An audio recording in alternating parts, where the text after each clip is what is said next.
Boa noite, pessoal. Inicialmente queria agradecer a presença de todos que estão aqui. Fico muito feliz de ver um grupo bem jovem ali no final da Lagob. Queria prestigiá-los também, certo? Fico muito feliz. Um grupo quase que exclusivo de mulheres que estão prestigiadas. Aos colegas obstetras que estão aqui também, obrigado pela presença. Também queria aproveitar para agradecer o Laboratório DNA, que tem patrocinado esse evento com transmissão online, aumentando e ampliando o alcance da Sojiba, aqueles profissionais que estão mais distantes no interior e até fora da Bahia, Sergipe, Alagoas, é muito importante. E antes de começar, eu queria aproveitar para fazer na verdade, um lembrete às pessoas da próxima sessão, que vai ter um café da manhã no Hotel Fiesta, dia 20 de maio de 2017. O Laboratório DNA também está patrocinando. O tema é DST, aspectos clínicos e avanços em diagnósticos, o que há de novo. A mesa redonda é com a doutora Nilma Anta Neves, discutindo aspectos clínicos, e doutoras Marcela Andrade e Ana Carolina Ornelas, avanços e diagnóstico e o que há de novo. A moderadora será a doutora Ilza Prudente. Também teremos ainda no final desse mês, de maio, dia 24 de maio de 2017, o tema Maturação Cervical, Novas Perspectivas, do Estudo Prospers. Palestrante, Dr. Eduardo Corgioli, São Paulo. Também, na data de 5 de junho, também a sessão de TOSH, que vai ter abordagem do Dr. Pedro Paulo Bastos, e a abordagem natal do Dr. Alice Moreira. No mês seguinte, 3 de julho, a menorreia, como investigar. Coordenadora, a doutora Márcia Machado, que está nos assistindo, e o palestrante será o doutor Hilton Pino. Então, além de, novamente, agradecer a presença das pessoas, é importante que todas as pessoas marquem a sua presença, na nossa lista de presença lá com as secretárias, e também aqueles obstetras credenciados da Sojiba, peçam o boleto da Sojiba, da unidade, que ainda tem o valor, vence esse mês, dia 31 de maio, ainda sem desconto, com desconto. Ok, pessoal. Então, a sessão de hoje, como todos receberam, também os colegas que estão assistindo online, é o parto humanizado. E o primeiro recorte que a gente tem que deixar claro aqui é que não há ambição de esgotar todo o conteúdo. É o momento de começar uma discussão, provocar algumas questões, sempre às vezes lembrando que às vezes a pergunta é mais brilhante do que a resposta. Ela nos leva a fazer uma reflexão sobre a nossa prática, sobre os novos conhecimentos, uma medicina baseada em evidência, a validação interna e externa das nossas condutas.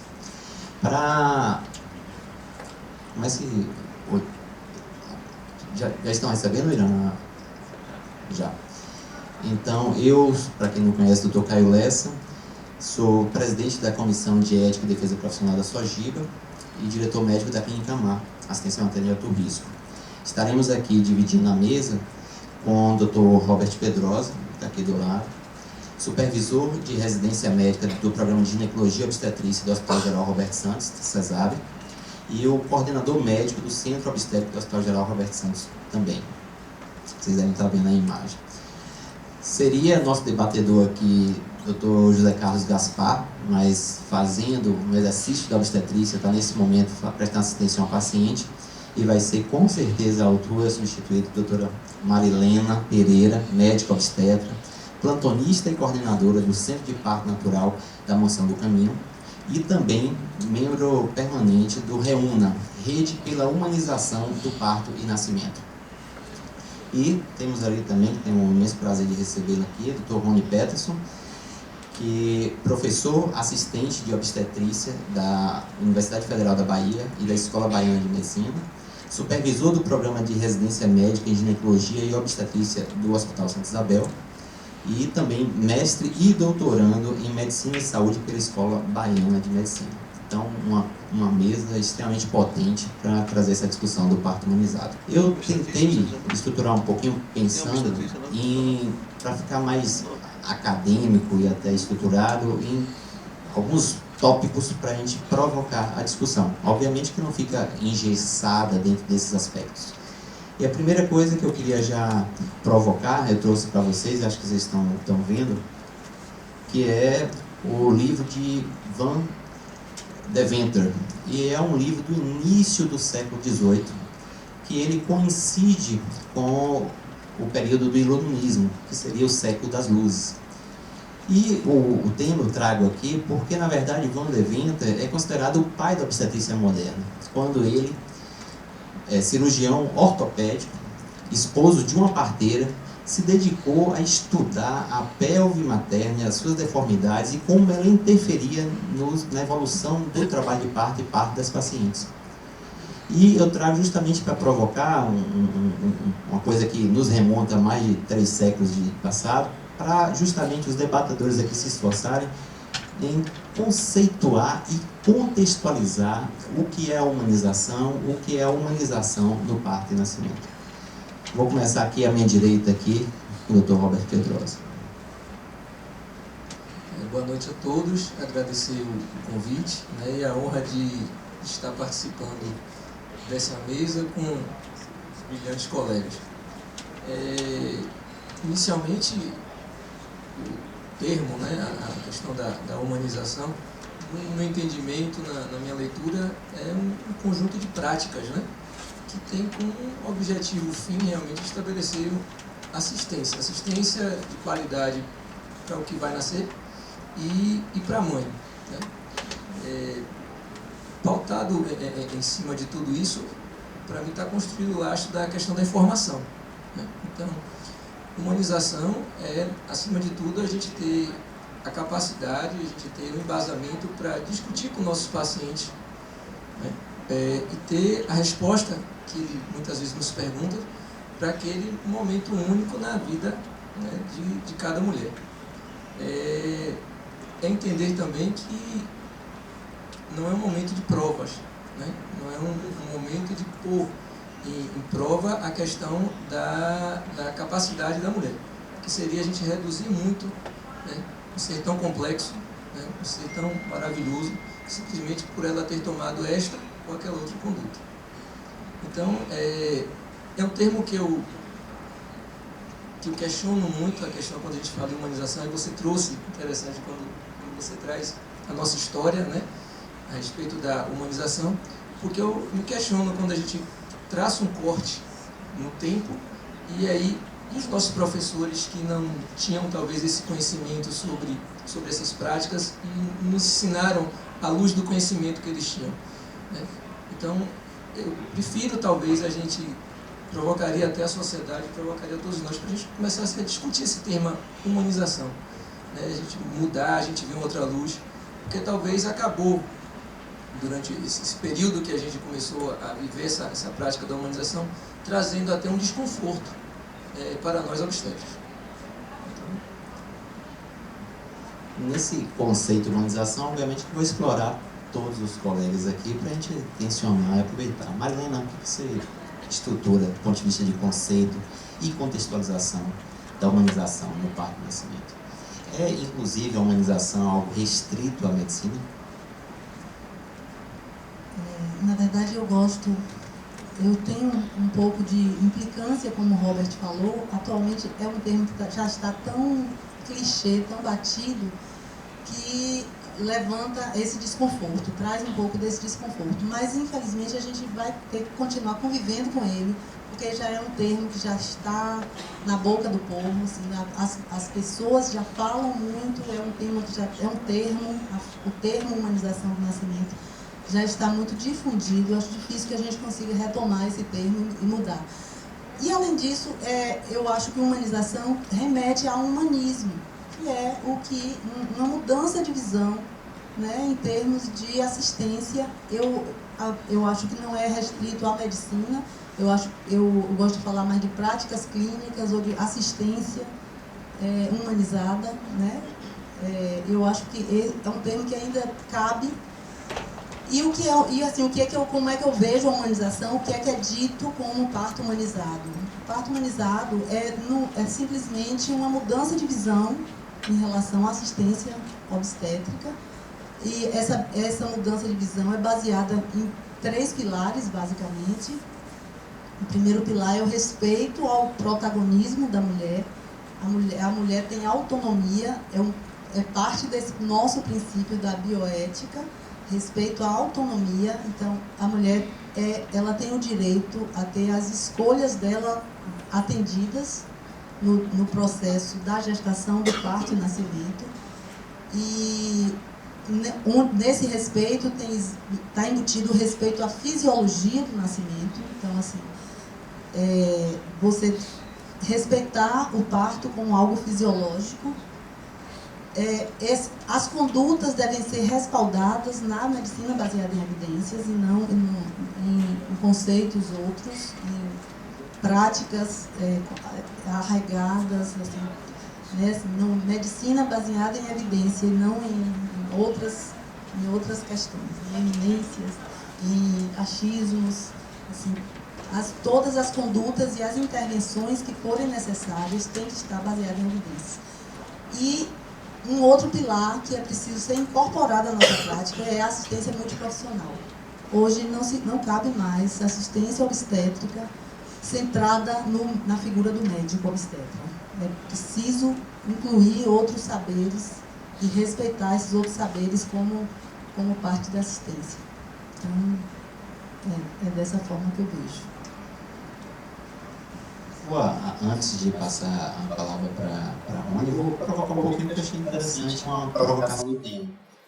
Que acho que todos aqui são signatários de entender a assistência dentro de uma obstetrícia moderna ou parto humanizado não como uma redução de estrutura, e talvez extraia da sua fala, como ampliar a qualidade e as capacidades dessa equipe que vai prestar assistência. Posso entender dessa maneira também. Então, para Rony, eu acho que eu guardei um pouquinho mais espinhoso do que eu idealizei, obviamente entendendo ele com esse currículo brilhante, professor, duas faculdades, e como, além de conceituar e contextualizar, como contextualizar a educação médica dentro desse contexto de humanização. Como é a humanização da educação médica, se é que é possível estruturar essa expressão. Obrigado. Em primeiro lugar, boa noite a todos. Agradecer a Caio pelo convite, de estar aqui. Essa sua provocação deixar para o final. Eu vou falar só a conceituação e depois eu entro nessa... Já tem uma história falar de educação médica nesse contexto de humanização.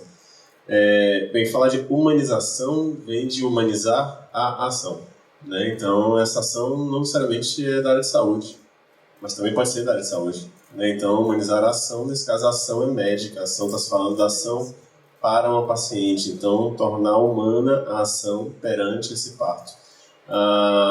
Humanizar vem de justamente conceitos como tornar afável, tornar benevolente, né? Então, tornar humano, tornar algo como todo ser humano é, com suas peculiaridades, e entender esse contexto. Então, rotular, encaixar todo mundo em um perfil só de assistência e não dar margem a esse paciente interagir com você como médico, como profissional de saúde, entender quem é essa figura que você está cuidando e as características individuais dele. Se você não consegue entrar no mundo desse paciente, eu não diria que você está sendo humano. Então, a ideia é tentar fazer isso. Eu vi uma frase muito interessante essa semana nessas redes sociais, e aí eu guardei porque eu achei ótima. Foi o Dr. Enéas falando sobre o que é o ser humano, e ele fala assim: cada ser humano é um universo dentro de si. Cada um tem a sua peculiaridade, cada um tem suas experiências, cada um acha que algo é bom ou ruim, o que é bom para mim pode não ser bom para você. Então, assim, como é que eu vou encaixar todo mundo no perfil só de assistência? Então, não dá. Então, humanizar é entender a individualidade do ser humano, acho que é mais por aí. Então, assim como eu também estou montando aqui os 3 pilares, então é esse: ser benevolente, ser capaz de ouvir o outro, né? Então, se você consegue ser capaz de ter um pouco de paciência, você consegue entrar no mundo do outro. Eu acho que todos foram formados assim, gostariam que fossem ouvidos um dia. O segundo é esse respeito à individualidade, né? Então, se eu respeito a individualidade, eu tenho que entender quais são as limitações, o que é que o meu paciente quer ou não quer, para eu tentar ajudá-lo e da melhor forma possível.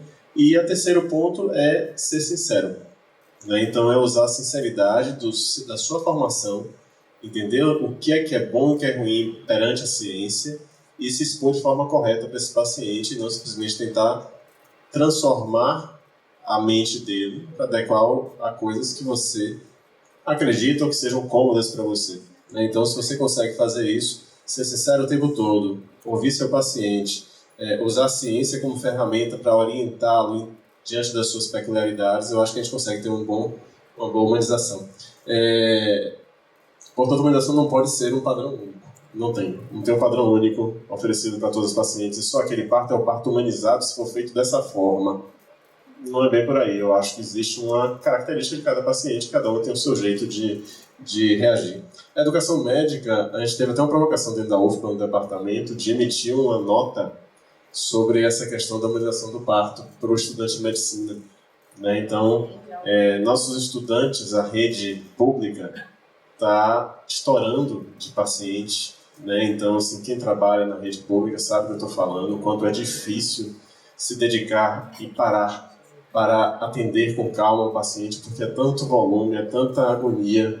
E onde é que está a humanização desse profissional e principalmente dos profissionais que chegam para se formar nesse ambiente?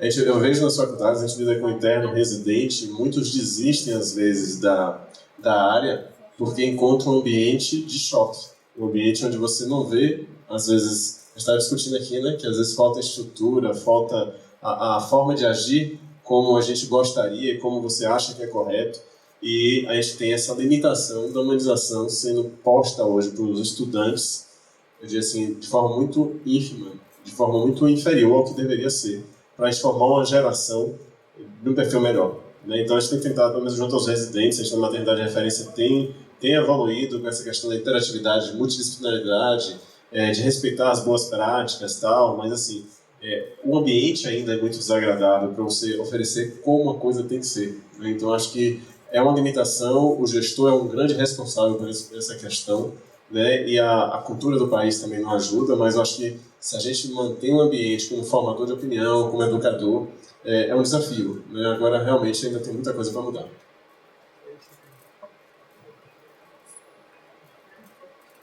Eu só queria aqui, como tem estudantes, eu gostaria só botar para poder apimentar um pouquinho a curiosidade.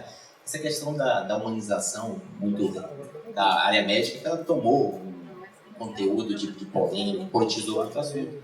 Mas uma coisa que eu gosto sempre de lembrar é que a própria guilhotina, que inclusive foi criada por um médico, Joseph Guillotin, ela foi criada como uma estratégia de humanizar a pena de morte, lá também no mesmo século, 1789.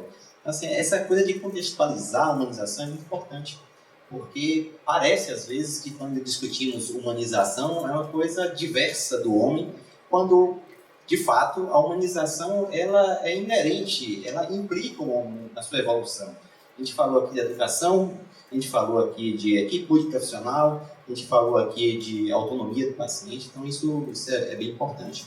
E continuando como eu estruturei, eu queria uma coisa que a gente sempre vê nos debates, é uma discussão muito dura dentro da assistência ao parto.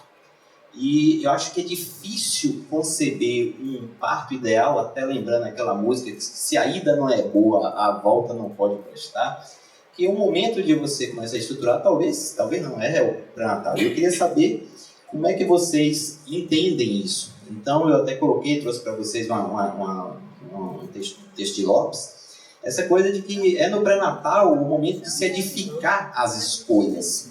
É no pré-natal o momento de se edificar a questão do princípio de autonomia, naquilo que não pode carecer de informação, nem ter informações excessivas ou que atenda a determinado interesse de subcultura ou corporação. Então vou começar até com Marilena agora, como é que ela pensa a humanização do pré-natal, ainda mais dentro do que você mesmo colocou de uma equipe multiprofissional. Como é que você pensa? Realmente, o parto humanizado tem que ser construído desde a gestação. Né? Então, o pré-natal é um momento realmente muito importante, onde você vai ter que... a gente que começa a ter essa mudança de visão, né? Essa mudança de visão que começa a olhar a mulher como ser autônomo, que tem direitos, que tem direito a escolhas.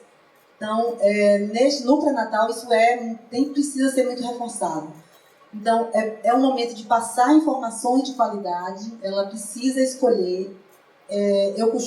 A minha forma de atuar no pré-natal inclusive, assim, na questão de exames. Os exames solicitados todo exame que é solicitado a ela, eu explico o motivo, e tem muitos exames que algumas pacientes se recusam a fazer, não querem fazer, e que eu respeito, com exceção dos exames que são indispensáveis, porque a humanização tem que ser... o respeito ao protagonismo é uma via de mão dupla também. Então, eu respeito os desejos dela e ela tem que respeitar também os meus limites. Eu não consigo atuar se não for dentro daqueles limites. Eu preciso ter aqueles limites que me dão segurança do bem-estar do binômio, né? Mas é um momento também de construção de escolhas, de respeito a essas escolhas, de construção dessa informação. É um momento dela construir o parto que ela idealiza, que ela deseja, como é que ela pensa o parto, onde a gente eu partilho com ela uma série de informações e ela constrói esse parto e a gente vai construindo isso aí. E isso eu acredito que é um momento em se falar dessa equipe multiprofissional, assim.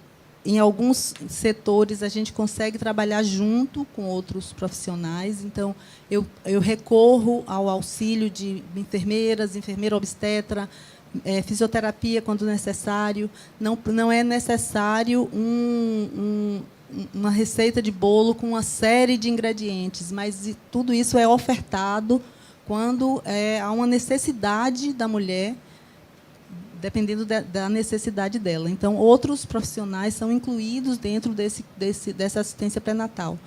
E uma coisa que acontece, que é uma coisa que a gente ainda não está muito acostumado com essa ferramenta, com esse equipamento, que é a construção do plano de parto.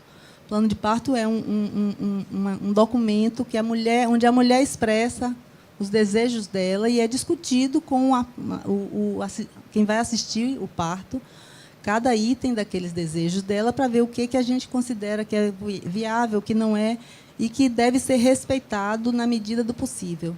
Na maioria das vezes, o ideal é que se respeite o máximo possível os desejos dela, porque o parto é dela. Então, nosso papel é contribuir para que aquele parto ocorra da maneira mais segura e respeitosa, e que tenha uma satisfação, que traga também não só um bebê saudável e feliz, mas também uma satisfação com a experiência, que a mulher tenha satisfação com essa experiência do parto.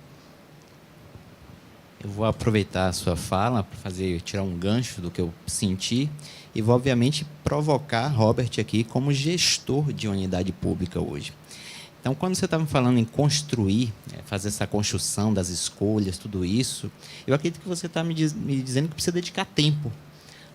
Para esse exercício de autonomia, precisa dedicar tempo para essas escolhas, precisa estruturar isso, eu preciso estabelecer aquilo que é um braço da humanização, que é a comunicação.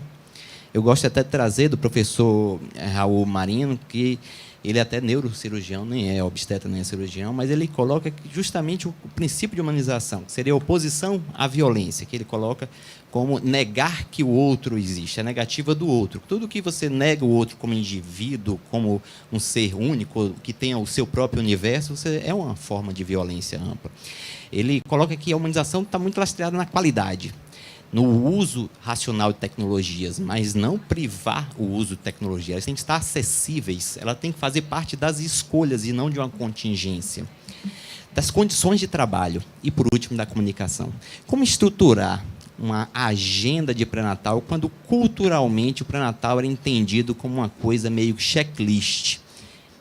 Dá para fazer uma assistência de pré-natal, edificar uma autonomia robusta, envolver eventualmente a família, eventualmente não, deve ter como ambição envolver a família. Como estruturar esse serviço pré-natal? Como estruturar ele como assistência de risco habitual, assistência de alto risco?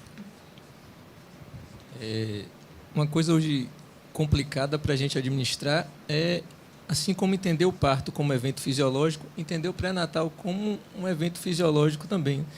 É o medo que o casal chega ao pré-natal em cada exame que ele realiza. É a gente desmistificar e mostrar isso como cuidado e não como busca de um problema, né, a se resolver. E se existir esse questionamento, como o casal entenderá esse problema, talvez essa situação que ele vai se envolver. Com relação à administração do pré-natal no serviço público, é bastante complicado. Primeiro, lá no meu cenário, pela demanda que nós temos, né, de pacientes que vêm, inclusive, do universo todo do nosso estado, né, o espaço físico que nós temos pequeno, a quantidade de profissionais, e tem um outro ajuste que a gente tem que fazer, que é a questão do ensino. Como é que eu vou conciliar o tempo que eu tenho para atender uma demanda com o ensino, né? Essa é a grande busca que a gente tem hoje, esse conflito, né, de propagar o ensino e dar uma assistência de qualidade. Não é uma coisa assim, não mensurável, não palpável, mas é uma coisa bastante difícil, principalmente no sistema que a gente vive hoje, né? O sistema da produção, né? E aí acaba caindo na questão do checklist, porque o indivíduo não é visto de maneira individual, como o Rony colocou, como a Marilena colocou. Ele é visto apenas como parte daquela linha de produção que está ali passando, né?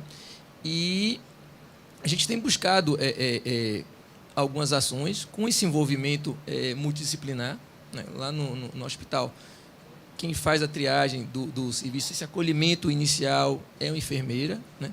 A gente tem discutido com os residentes essa questão do uso de outras especialidades nesse envolvimento do pré-natal. No sistema público, a gente não tem tanto acesso às especialidades nutricionistas e outras especialidades, mas já é uma coisa que a gente já observa e que vê a necessidade e a cobrança, no caso do estudante e do próprio cliente, já de passar, de ter uma troca de experiência com esses outros profissionais. Entendeu? Fácil não é. E esse envolvimento multidisciplinar, ele é interessante porque a gente consegue fazer com que cada profissional tenha uma visão sobre o paciente e acaba somando no todo final, né?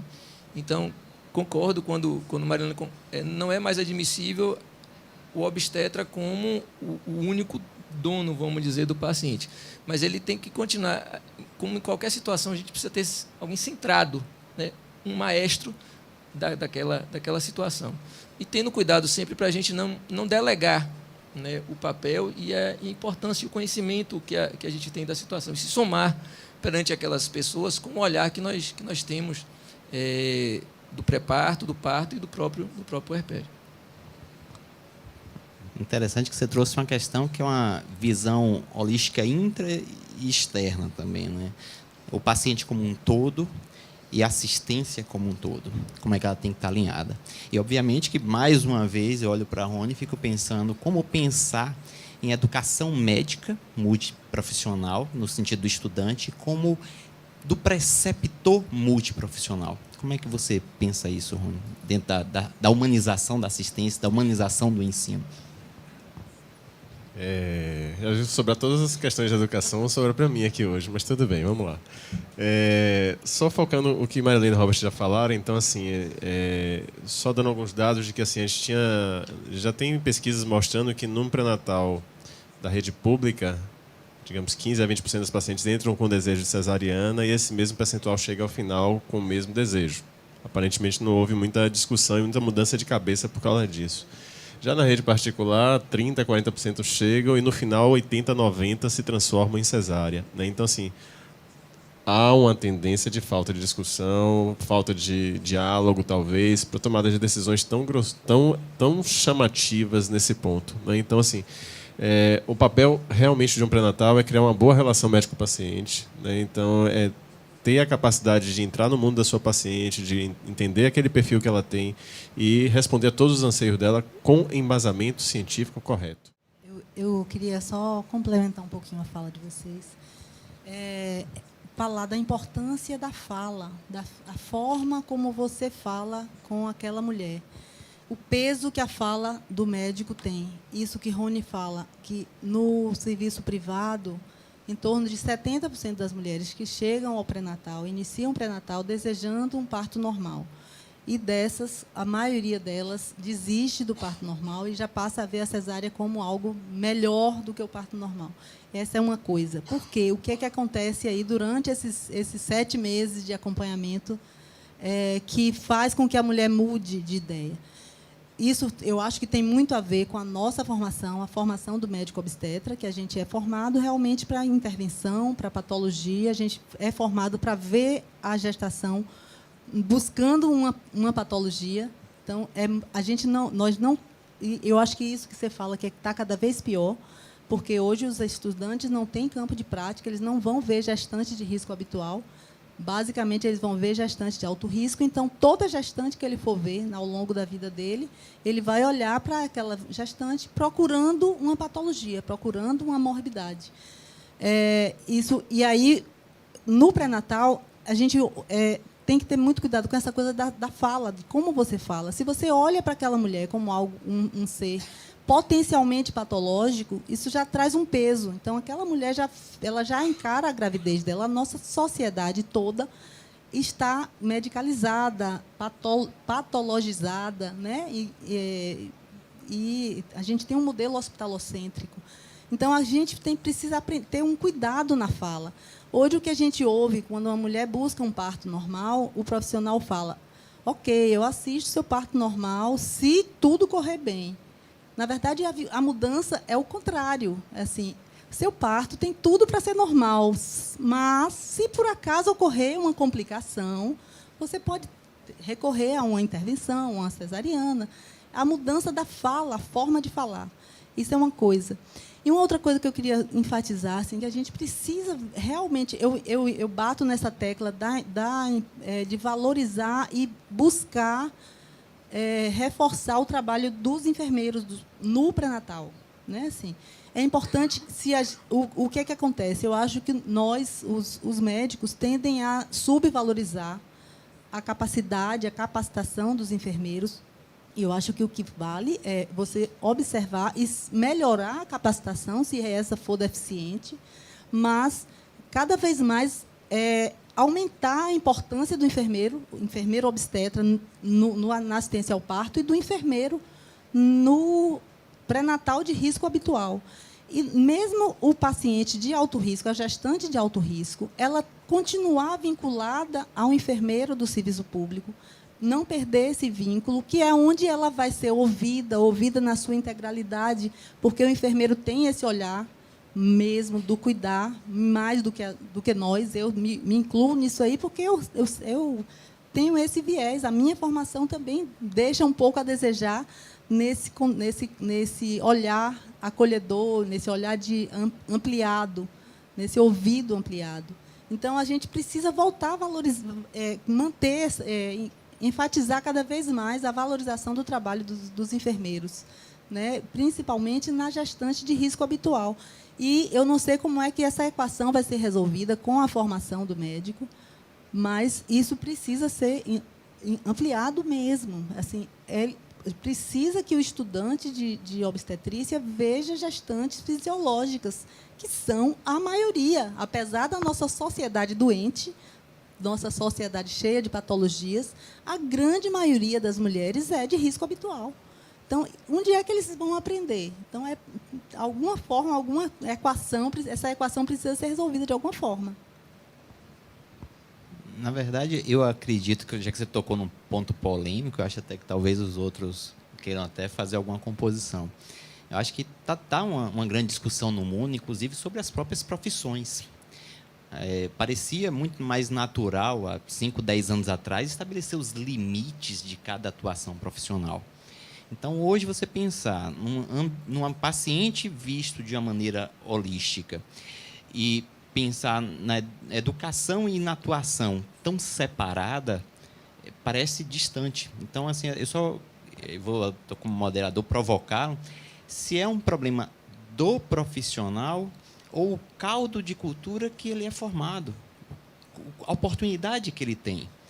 Então, a gente tem, eu também fui gestor e preceptor, ele não tem a oportunidade de ver um paciente, de justamente atuar numa linha de cuidado e que prevê aquilo que tem mais de 25 anos e não acontece no SUS, por exemplo, que é a integralidade. É o paciente ter as suas necessidades respondidas. Então, é um problema de subcultura, de categoria, ou é um problema de gestão? Eu acho que é tudo. Eu acho que é tudo junto, Caio. É tudo junto. É uma questão de cultura mesmo. A nossa cultura, a nossa sociedade, como eu já enfatizei, a nossa sociedade tem esse olhar mesmo. Assim, a nossa sociedade olha o médico ainda como o salvador da pátria, como o detentor do saber. E nós também nos colocamos nesse papel. Nós temos que admitir que a gente se coloca realmente nesse papel. E a sociedade tem um olhar, esse olhar da medicalização, né? Assim, uma questão cultural mesmo. E o gestor teoriza muito, né? Assim, tem muita teoria, todas as teorias, todos os programas que trazem, que buscam melhorar a assistência, não dão conta do que acontece na ponta, que é essa coisa que a gente vê das maternidades superlotadas, dos pré-natais sem acesso, das mulheres não terem acesso adequado ao alto risco. Então, as mulheres têm o pré-natal de risco habitual mal feito, mal conduzido, e quando precisam do alto risco não tem. Então, isso é uma questão de gestão também. Mas assim, o que a gente pode fazer, o que a gente pode fazer? Cada um mudar, cada um fazer a sua própria mudança, dentro do que pode, dentro do que é possível. Então, se a gente começa a mudar, a ver, olhar de uma forma diferente e cobrar de uma forma diferente e atuar de uma forma diferente, eu acho que a gente consegue ir fazendo pequenas mudanças nesse cenário. Alguma coisa nesse tópico polêmico, não? Não, só quando o Rony colocou a questão dos estudantes, né, da formação, nós perdemos o momento de exigir, né, na verdade, nós não, o governante como um todo, de exigir essas escolas que estão sendo abertas, estão sendo permitidas, que elas tivessem pactuado o compromisso do campo de atuação, né? E aí, nesse momento, a gente conseguiria, inclusive, alargar a questão da assistência, né, aproveitando, tendo como um elemento de qualidade a presença do estudante, a presença do professor. O que aconteceu, na verdade, foram que essas escolas foram abertas e o campo da atenção básica não existe, né, e eles estão conseguindo uma coxa de retalho no nível terciário, né? Então, eles só estão vendo realmente patologia. Então, esse é um problema que a gente tem. Com relação a essa discussão dos profissionais, a gente tem que entender, na minha cabeça, eu tenho buscado outras formas de entender o meu paciente, e entre essas formas é de entender ele como integral, como um todo, um conceito do que ele vive, do ambiente que ele vive, né? Do universo, das suas necessidades. E eu acho que a gente tem que trazer isso cada dia mais para o dia a dia, para o nosso entendimento e para a formação dos nossos profissionais. Tudo isso que aconteceu, essa questão desse conflito, né, da humanização do parto, dessa humanização dessa assistencial, está acabando, inclusive, fazendo uma repulsa em muitos dos nossos alunos, dos nossos residentes, né? Todo esse assunto que envolve hoje a obstetrícia, a questão da agressão do obstetra, né, a violência obstétrica, tudo isso tem trazido muito medo para essas pessoas que nós estamos formando, né? E eu amo o que eu faço, eu gosto da minha especialidade como um todo, e eu tenho ficado muito preocupado com o que está vindo, entendeu? Com um colega que eu estou formando, com um colega que está sendo formado com medo, entendeu? Do plantão, que está sendo formado com medo do pré-natal, entendeu? Em razão de toda essa relação que foi construída nesse momento, como a gente estava conversando há pouco tempo, talvez agora a gente tenha entrado num momento de calmaria e as coisas estão começando a se organizar. Mas eu não sei o impacto que isso teve na vida dessas pessoas que a gente está formando, né? Estou 4 anos praticamente à frente lá da residência e eu mapeei os meus egressos, né? Nesses 4 anos, cada ano eu formo em torno de 7 residentes. Dos meus egressos que continuam obstetras, eu acho que só tem um que continua obstetra, né? desses meus 4 anos. Antes, quando eu participava da residência, eu posso até encontrar outro, mas desses últimos 4 anos, onde o impacto direto foi a questão dessa discussão sobre a questão da humanização e todas essas práticas que estão acontecendo dando uma repulsa, né, aos profissionais que eu estou formando. Isso me traz um temor muito grande. A quem a gente vai deixar esse nosso legado? A quem nós vamos deixar essa assistência aos nossos pacientes? Né? Quem vai tomar conta dessa nova turma aí que está engravidando? Parece até bem natural que eles tenham medo, né? Porque eles têm problemas na formação e não conhecem com o que estão lidando o paciente, né? Não entram nesse universo, parece natural que tenham medo.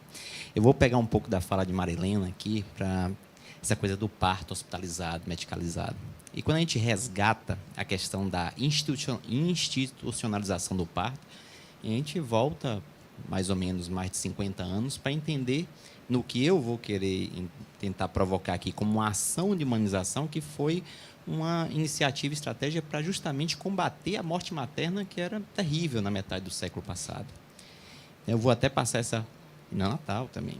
Então, eu vou passar para a Rony, seguindo para o nosso próximo, do parto e nascimento, falar seja no hospital, não sei lá, como é que ele vê a questão da humanização, as questões de acolhimento, de autonomia, de ambiente, de estrutura, de recursos humanos, recursos tecnológicos, tá certo? Aquilo que a gente vai falar de tecnologia leve, que é da relação, de como se relaciona, como se comunica, daquilo que é leve e dura, de conhecimento, educação permanente, educação continuada, tem em toda a instituição, as instituições estão preparadas para isso, para refletirem de cada problema, trazerem novas soluções. Estão disponíveis essas tecnologias? Isso eu acho que é um tema para um congresso, né? Que você está me perguntando. Mas, enfim, vamos tentar falar alguma parte aqui. A gente vai continuando discutindo o restante depois. Bem, parto, o que é que está acontecendo? Vamos falar um pouco do setor público primeiro, né? Das instituições de ensino e o que tem se voltado para prestar uma assistência ao parto mais humanizada, né? Então, a gente está havendo uma mudança real quanto a isso, né? Tá havendo uma procura dos gestores, pelo menos dos comitês de nascimento, discussão sobre parto, de mudar desde a ambiência das instituições, mas isso está num passo de tartaruga muito grande ainda, né? Então a gente está longe do que é ideal, mas discussões existem, promessas existem de que tudo vai ser revisto. A gente viveu na maternidade de referência, onde eu sei que você trabalhou. Robert, eu não sei se trabalhou lá. Marilena, acho que não, né? Mas eu lembro que a gente estava quando abriu, né, Caio? Mônica está vendo ali, então... era uma estrutura extremamente fria, a moda antiga, né? Quartos mais isolados, não tinha PPP, houve um investimento, houve um avanço, houve formação dos PPPs, a introdução dos acompanhantes, né? A cadeira do acompanhante mais confortável foi buscada depois de um tempo, antes aquela cadeira era desconfortável também.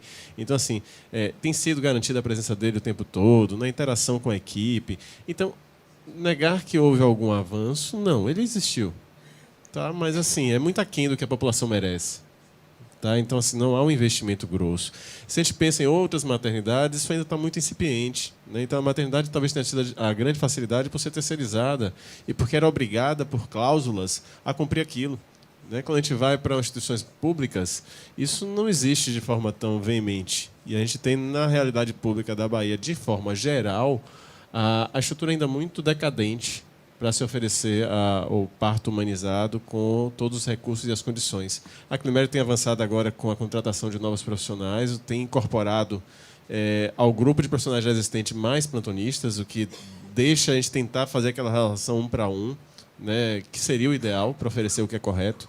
Mas a moda antiga, quando você era coordenador de lar, talvez com 3 plantonistas e mais ninguém para ajudar, para atender o mundo todo de pacientes, não é algo saudável, nem para o paciente, nem para a equipe, e dizer que vai ter condição de fazer tudo aquilo é meio complicado. Então, a agregação de recurso humano, o fato de ter mais múltiplas equipes de várias formações, a ambientação, e visto agora a proposta de reforma também da Climério e talvez no futuro, quem sabe, um prédio novo.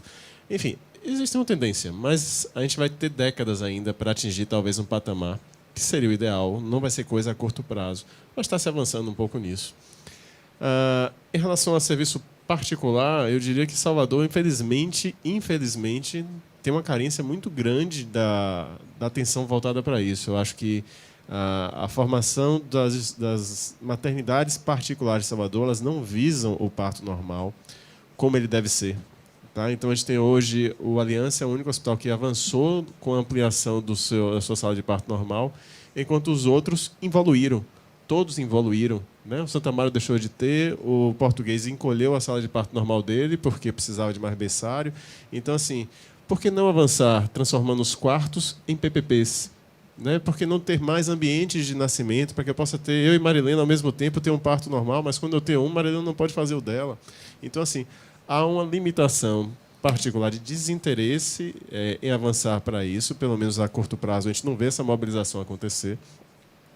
E aí isso envolve toda a consequência, o patamar tanto de tecnológico, né, que vai ser voltado. Se eu quero investir nisso, eu vou buscar o que tem de melhor, vou buscar uma ambientação mais adequada, vou buscar ter um conforto melhor às minhas pacientes, uma condição para o obstetra trabalhar. A gente não tem onde sequer ficar horas e horas acompanhando, onde sentar. Às vezes tem que sentar no balcão da enfermagem e ficar lá parado, sentado, esperando. Não tem nem ambiente para ficar próximo da paciente. Então, há uma série de limitações ainda. Né? Eu sei que tem muita coisa disso que você perguntou aqui, tem muita coisa para a gente falar, mas eu só dei essa pincelada em relação à estrutura a princípio.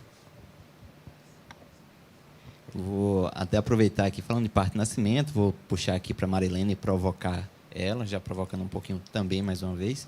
Então, o que tem de novo, se a gente pode usar o novo, na assistência do parto e nascimento, no âmbito da humanização? E é possível estruturar a frase, a cesárea pode ser um parto humanizado? Essa frase, a cesárea ser o parto humanizado, na minha visão, não existe. Não. Assim, a cesárea pode ser realizada com respeito, com os níveis de humanização e respeito aos desejos da mulher dentro do possível. Mas cesárea não é parto. Para mim, começa por aí. Eu queria falar um pouquinho disso que Rony falou, dessa questão toda aí de ambiência e de estrutura. E assim, a gente precisa ter essa visão, mudar essa nossa visão em relação à assistência ao parto. Enquanto a gente não admitir que o parto pode ser assistido por outros profissionais, por enfermeira obstetra, por obstetrizes, e o médico obstetra ficar na retaguarda para as complicações, para o alto risco e para auxiliar, quando necessário, para as intervenções do parto. A gente precisa realmente mudar isso, essa visão, porque se a gente não muda isso, não fecha, assim, não tem os obstetras que estão se formando, os médicos que estão saindo da residência, não querem mais ser obstetras. Eles vão ser, no máximo, cirurgiões que vão fazer cesariana, que é o que a gente tem hoje. O que a gente tem hoje são cirurgiões que fazem cesariana. Né? Então, quem sai da residência não quer fazer obstetrícia, porque o modelo é muito perverso. A remuneração é ruim, o medo dos processos, o medo de ser taxado como praticando violência obstétrica, porque a gente está nesse papel de ir contra o movimento que já não tem mais volta.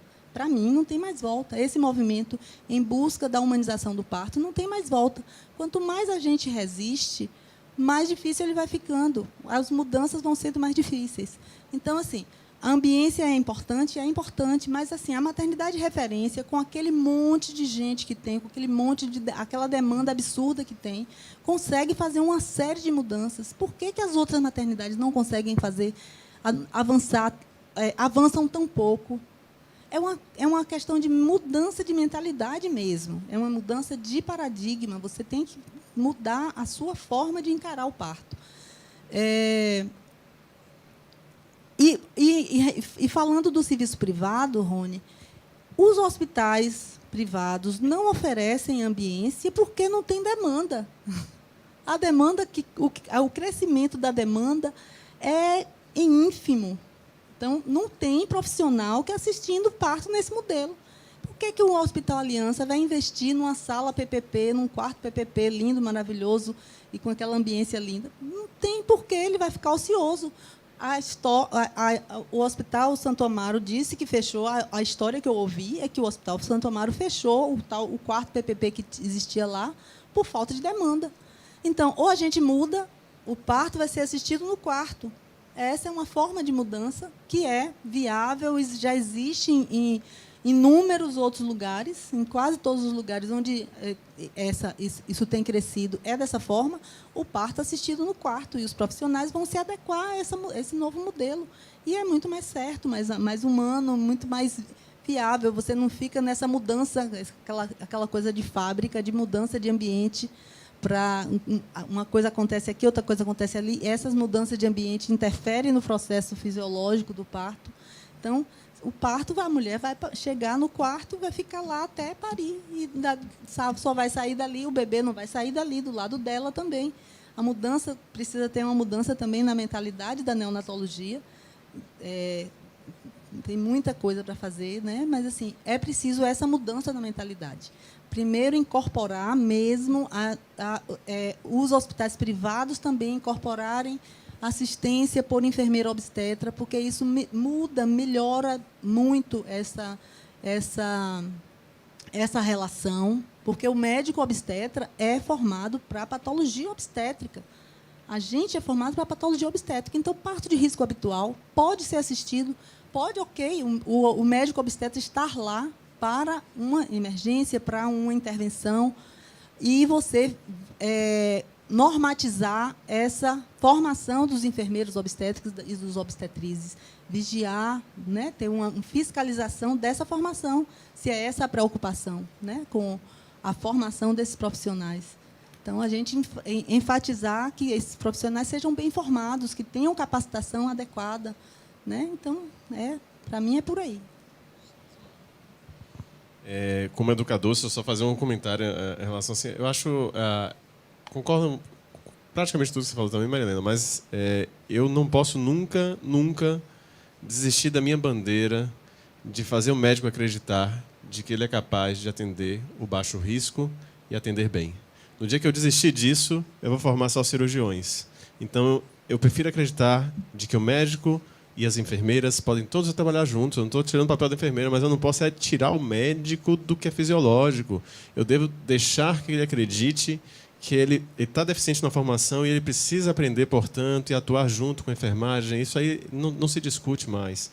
Eu acho que nós não temos braços para fazer tudo, nem no pré-natal, nem na maternidade. Então, ficar discutindo disputa de espaço não existe, mas também abdicar desse espaço, eu acho que aí é um crime a formação médica, porque aí eu vou formar uma geração totalmente voltada plenamente para o alto risco, e eu não quero desistir disso, porque senão eu vou falhar como educador e vou falhar no que eu acredito também. Eu acho que humano, todo mundo é humano aqui, basta seguir aquela cartilhazinha que a gente falou no início aqui, todo mundo é capaz. Então, não é uma classe só que é capaz ou outra, todos são, e a gente tem que acreditar nisso. Eu acho que assim a gente consegue melhorar tudo.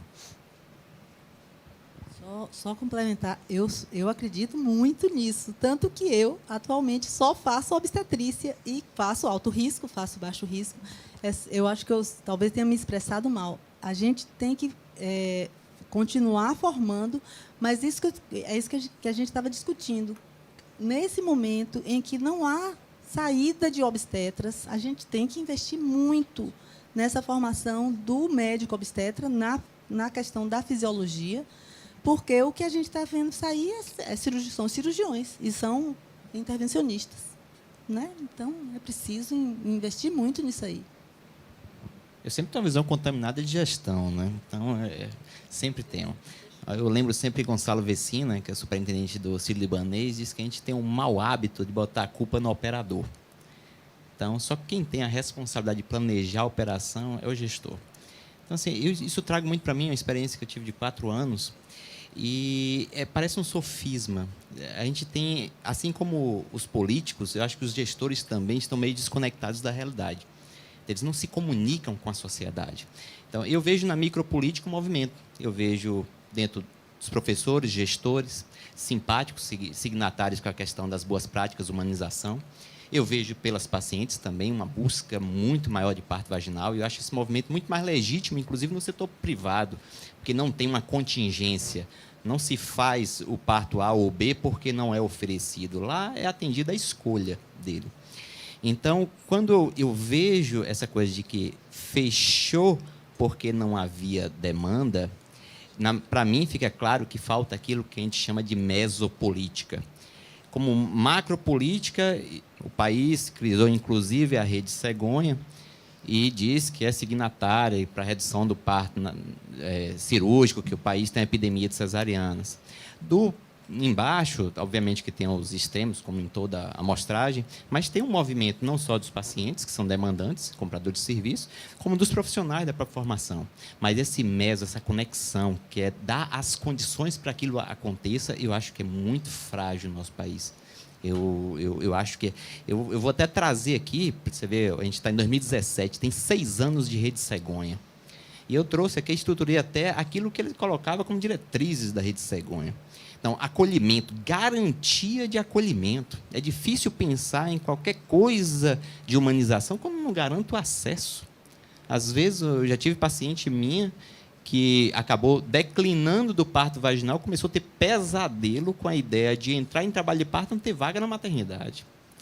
Um outro ponto importante que todo mundo aqui que faz obstetrícia privada deve passar é a questão de vinculação.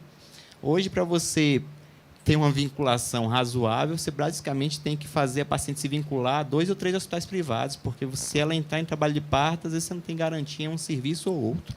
Isso é meio estranho. Boas práticas, integralidade.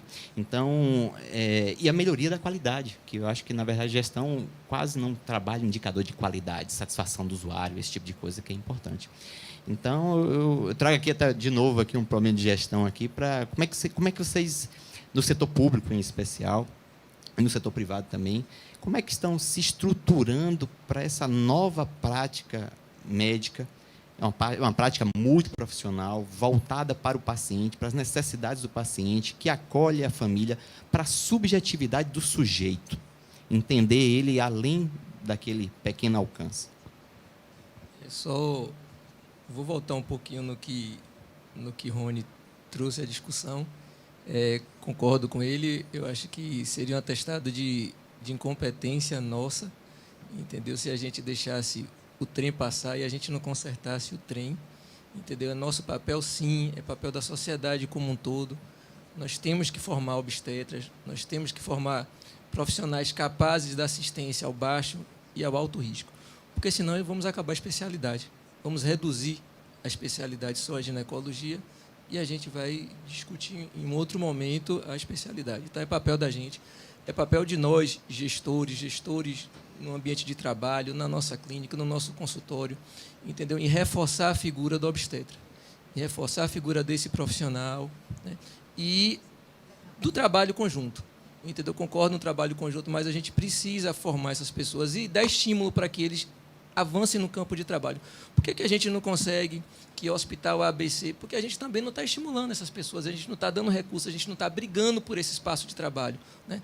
A gente tem hospitais que têm estruturas antigas, né? Por que a Aliança a gente consegue avançar um pouco nessas questões? A própria estrutura do hospital, né? É um hospital horizontal, é um hospital que permite a gente fazer esse movimento de PPP, diferente do Santa Amaro, um hospital verticalizado, a gente citou esses 2 hospitais, né? Porque a gente tinha dificuldade no hospital espanhol, justamente, nós permitimos que estruturas fossem fechadas, nós permitimos o fechamento da maternidade de Santa Isabel, permitimos o fechamento da maternidade do espanhol, Hospital Salvador, entre outros, nós permitimos isso. Então, como é que a gente vai ter campo de trabalho? Como é que a gente vai conseguir campo de trabalho? Simplesmente dizendo um amém para o gestor que diz, fecha, estou fechando porque está dando prejuízo? Que prejuízo?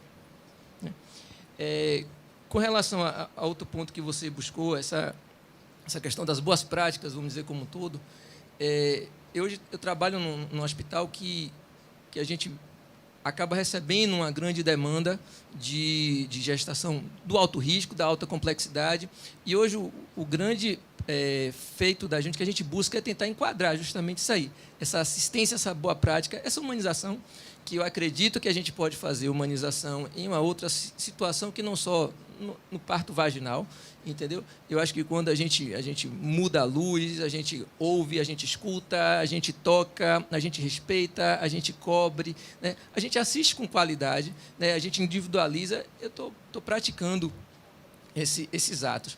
Então, assim, a presença do acompanhante, né, durante todo o momento da vida da paciente lá dentro da instituição, isso para mim é fascinante. No momento, lhe juro, quando começou todo esse movimento, eu não entendia ainda muito bem, achava que o acompanhante ele seria um elemento de trabalho, de conflito, e hoje eu vejo não como um elemento agregador, né? Ele é um elemento que ajuda, ele compreende, ele participa, né? Ele ouve, né? E ele nos ajuda, inclusive, em conflitos, algumas vezes até com o paciente, na aceitação, na demanda. Hoje, lá no Roberto Santos, praticamente 100% dos pacientes eles têm direito ao acompanhante, a não ser que ele não queira. Isso, do momento, essa questão da ambiência é bem interessante, quando que o Rony colocou, que você colocou também, né? As mudanças que são feitas, uma cadeira confortável, né? A questão da alimentação, de um sanitário adequado, um banheiro para ele tomar o seu banho. Não adianta eu dizer que permito o acompanhante, e sim que condições eu vou dar de vida para ele nesse período todo que ele vai passar dentro da instituição. A privacidade, né? Não é só uma cortina, eu tenho que dividir. Então, algumas estruturas que a gente hoje entra em conflito com a própria gestão, com o próprio Estado. Mas, assim, eu trouxe aqui alguns números, até para a gente pensar que o horizonte existe e que a gente vai enxergar isso aí. Então, 2016, nós fizemos lá no Roberto Santos 2.708 partos. Desses partos, 48% foram partos normais e 52% foram cesáreas. Né? O ideal é que a gente chegasse a 40%. Né? Mas, diante da estrutura que a gente tem, isso é um conflito constante que a gente tem. 65,8% desses partos normais foram na posição vertical. Né? Talvez um dos indicadores que a gente tem um grande problema ainda, que eu acho que a gente vai brigar muito, discutir muito, vem a questão da alimentação, do oferecimento de líquidos para os nossos pacientes durante o trabalho de parto. Hoje, apenas 13% dessas pacientes a gente consegue. Vem a questão cultural, né? Vem a questão da discussão, estômago cheio, estômago vazio, vem a discussão com o anestesista. Estou, inclusive, provocando a discussão com o quadro de anestesistas de lá do hospital para a gente tentar ter como base para que os nossos obstetras alimentem realmente e saibam que o estômago vai estar cheio a qualquer momento, a qualquer hora. E não é isso que vai limitar. Né? A questão das enfermeiras. Hoje nós temos lá no quadro do Roberto Santos o acolhimento, que não é o acolhimento perfeito, concordo com você, que o acolhimento era a gente colocar para dentro e receber. Não era simplesmente dizer, eu estou cheio, procure um outro lugar. Mas, pelo menos, a gente consegue hoje, 24 horas, ter o acolhimento sendo feito por enfermeiras. E uma boa parte desse quadro são enfermeiras treinadas com a prática obstétrica. Né? Aí vem junto essa questão do acolhimento a vinculação. Né? A vinculação, essa questão da segurança, que é uma coisa que tem me provocado, eu tenho ficado muito inquieto com essa questão da vinculação, né? E tenho provocado, inclusive, os grupos para a gente começar a discutir de novo essa vinculação. Essa vinculação realmente existe, ela é real, ela é orientada no pré-natal para que a paciente exija o direito do espaço dela quando ela chega na maternidade. E será que a maternidade lá do bairro que permite que ela tenha um atendimento, será que ela está preparada para isso? Será que ela quer receber ele? Né? Será que essa maternidade está a fim de receber aquele cliente? Né? Então, essa questão da vinculação hoje me incomoda muito. Né? Um outro dado dentro dessa questão das boas práticas que entra em conflito, isso no meu entendimento de alguns profissionais, é a questão da venóclise. Né? Recentemente, há um ano e pouco atrás, o Ministério da Saúde convidou, né, as principais maternidades para ir para o encontro para a questão da prevenção da hemorragia pós-parto. E um dos pontos que eles pedem como prioridade é a gente colocar a venóclise em toda a nossa paciente que está em trabalho de parto. E a gente entra em conflito com as boas práticas, a questão da venóclise. Né? Não é a gente colocar os soros, é só o catéter. Né? A gente entra em discussão. Então, você está vendo que tem coisas que a gente ainda está amadurecendo muito, que a gente vai ter que discutir muito para saber assim, e se é que a gente vai chegar a um consenso do que é certo e do que é errado. Entra naquele ponto que a gente estava no início. O campo hoje é um campo aberto, um campo que permite a gente dialogar. Né? Nós chegamos ao momento que a gente pode dialogar com o paciente e dizer a estrutura, o meu conhecimento, o que eu sei fazer, é isso. Talvez você encontre um profissional A, B, C, D que atinja os seus anseios, né? Que corresponda com o que você está querendo, o que você está pretendendo. Né? Mas que a gente não fique nessa dicotomia de que o que é certo, o que é errado. A instituição pública, sim, ela tem que ser um referencial. Aqui no Brasil, a gente faz o contrário. Habitualmente, o privado serve de referência para a instituição pública. Isso é um erro brutal. A gente tinha que estar saindo da essência da instituição pública para que servisse de referência para o sistema privado, né? E aí entra um problema, porque talvez a gente não consiga avançar na questão do espaço do obstetra. Será que a medicina é limitada aos planos de saúde, né? Aí vem a questão da remuneração. Vamos trabalhar em cima da economia, né? Por que desestimula muitas vezes você ficar lá tomando conta do paciente, você ficar lá horas e horas para você receber, talvez, aquela remuneração? Será que o hospital está afim de aquele tempo que você ocupa ali daquela sala? Será que o plano vai pagar? Então, é uma coisa muito mais extensa para a gente discutir dessa questão de realmente ter prazer ou não de ser obstetra. Você, na verdade, já abriu aí o nosso próximo aí, que são as dificuldades do setor público e do setor privado. E, na verdade, até trouxe aqui para provocar todos aqui, que eu trouxe a diretriz do parto normal, tá certo? E a diretriz da atenção à operação cesariana. E para provocar mais ainda um pouquinho a discussão, nesse segundo da operação cesariana, teve algo muito interessante. Quando foi colocado para consulta pública pelo Conitec, havia um item 2, que era a cesariana a pedido. E eu confesso que, inclusive, nessa época, fizemos até o seminário lá em Conquista, à época até com o Gaspar, e tinha um ponto que eu achava muito evoluído dele, que era colocar aquela paciente que chega no dia de parir, com a ideia de que o parto cirúrgico é a melhor opção. Aquilo era um problema não sanado no pré-natal e que era injusto, exagerado, você fazer daquele momento que um plantonista eventual tivesse contato com a paciente, mudar aquilo que ela tinha pavimentado do ponto de vista de expectativas, de modelo, de plano de parto, como você colocou. E aí a edição final, na verdade, excluiu esse tema, inclusive até uma outra expressão, que era nova até para a minha época, que era a partofobia. E é uma situação que eventualmente pode acontecer. Já tive algumas pacientes que efetivamente tinham uma partofobia, outras que tinham tido uma experiência de violência sexual e, na verdade, colocavam, outras tinham um mau passado obstétrico, uma má experiência obstétrica. E, na verdade, do ponto de vista de humanização, trazendo a raiz, entendendo a subjetividade do eu de cada um, o universo de cada um, eu achei extremamente inadequado quando excluiu. E eu pensei até para provocar se o que a gente traz como ideologia, como caldo de cultura nosso e até institucional de quem pavimentou, se isso é também um desafio para a gente se aproximar daquele plano, daquela operação do que a gente chama de chão de fábrica, de que tem que estar prestando assistência. Então, vou começar de lá para cá agora. Rony, desafios. É para falar especificamente da cesariana a pedido ou para falar do público-privado? Já falando da cesárea a pedido, eu acho o seguinte. Então, se a gente levar à risca o que a gente conceitou aqui no início, de humanização, entendendo que cada um é um indivíduo, de que eu devo respeitar as limitações do ser, ela entra nesse contexto. Ela acaba entrando como uma alternativa e aí a gente vai ter que só sedimentar algumas coisinhas para ver se isso é real. Porque às vezes o que parece ser, não, a paciente pediu. Mas será que pediu porque realmente ela achou aquilo melhor?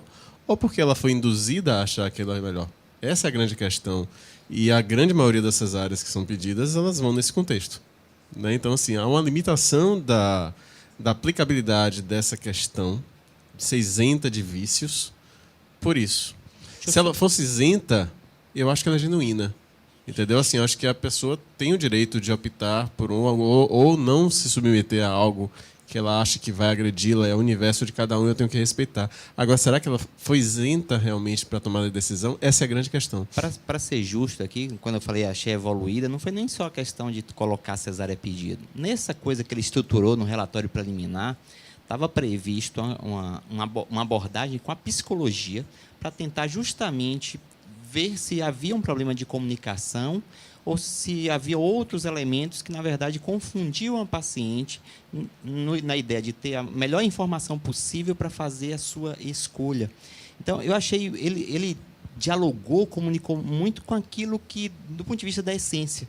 E eu achei que o que desafiava, essa época eu ainda era gestor, é porque ele trazia uma coisa que eu acho que é mais legítimo, que é responsabilizar o pré-natal. Responsabilizar no sentido de entender o poder do pré-natal, o protagonismo do pré-natal na construção dessas escolhas. Não é que eu queria fazer uma defesa liberal, mas eu queria dizer, o pré-natal é o momento de você construir, especialmente numa construção multiprofissional, voltada para o paciente. Sim. O mundo todo tem a opção, tem um percentual. Aí você vai desde os países europeus que têm altas taxas de parto normal, que são reconhecidos por isso, mas existe um percentualzinho lá de mulheres que optaram. Mas é isso. Quando o ambiente é justo, é humano, é correto, é adequado para que ela tenha as informações, o percentual de mulheres que vai optar por isso vai ser pequeno. Não é a realidade que a gente vê aqui. Entendeu? Então, assim, se existe essa prática adequada, correta, humana, científica, mostrando à mulher que existem desvantagens na cesariana, as vantagens do parto normal, prós e contras das duas situações de forma imparcial em relação à tomada de decisão. Também não vou induzir ela a fazer parto normal de qualquer jeito, não é essa a questão.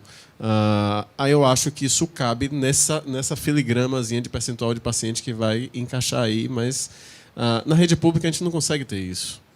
Tá? Então, assim, na rede pública, com os 16 pacientes de alto risco no ambulatório de Dr. Robert, acreditar que ele foi capaz de explicar detalhes, vantagens e desvantagens, e que aquela decisão da paciente está sendo enviesada mais por medo e por uma cultura do que realmente por uma decisão adequada, a gente acaba não acreditando. E isso que a maioria dos plantonistas, inclusive, levam isso em consideração e deixam a paciente, apesar dela dizer, não me deu cesárea, dizem que não, a senhora vai ter normal porque não tem uma indicação médica nesse momento. Por um lado, não respeitando o desejo materno, que está motivado por dor, por medo, por algumas coisas. Então, assim, mas será que é justo? Eu também repenso isso, né? Porque ela mudou o cenário, ela está desejando, está pedindo, a gente está não respeitando. Né? Será que é correto? Eu vou e volto nessa situação. Não existe uma resposta tão adequada, mas com certeza aquela decisão dela da cesárea, que a gente como médico sabe que existem morbidades associadas, ela está sendo motivada por questões talvez realmente não adequadas. Então, é uma decisão difícil de tomar. Tá bom? Você justamente entrou no ponto que eu fui pavimentando para voltar. Teve até aquele trabalho em relação ao raio-x do nascimento no Brasil, que comparou justamente os nascimentos naturais com um índice sueco de qualidade da assistência ao parto. E era interessante essa coisa que provoca, mais uma vez, a gestão, quando a gente está lidando muito com indicador quantitativo, taxa, e não avaliar a qualidade e satisfação do usuário, se ele teve acesso aos recursos. E era impressionante uma coisa que me conflitava, que nas pacientes que tinham mais acesso ao parto vaginal, tinha sido oferecido menos tecnologias em saúde. Eu acho que é o desafio que se faz. É aquela coisa da ética aristotélica, né, da justa medida. É oferecer tudo e ela poder ter os insumos de conhecimento suficiente para tomar a melhor decisão e fazer da experiência do parto-nascimento a melhor decisão possível. Então, não sei como é que você vê isso no setor público. Existe uma hipocrisia? É um parto natural por contingência? Um parto natural por escolha, por falta de escolha? Como é que você vê isso, Marilene? Na verdade, o que acontece no setor público é isso aí. Assim, a grande maioria das mulheres do setor público desejam a cesárea. Elas querem uma cesárea. Mas por que elas querem uma cesárea? Porque o parto natural que é oferecido a elas e que foi oferecido à mãe delas, à comunidade delas, é um parto vaginal traumático, é um parto vaginal violento, é um parto vaginal com intervenções, é um parto vaginal solitário, onde ela onde não foram respeitadas nem os princípios básicos de um ser humano, privacidade, respeito. Então, óbvio que ela quer uma cesárea. A cesárea é uma demanda pela cesárea, é uma demanda pela dignidade. Ela não quer uma cesárea, ela não quer ser submetida àquele monte de atrocidades que a gente não vai negar que acontecem, porque não tem como a gente dar uma assistência de boa qualidade com aquele perfil. Assim, eu acredito que há. Mas é um sistema muito perverso. O sistema público é um sistema perverso. Eu acredito que há, porque eu acredito no sistema público. O que a gente precisa é mudar aquilo ali. Então, uma mulher do SUS pedir uma cesariana e não ser respeitada, é uma hipocrisia com o que eu acredito.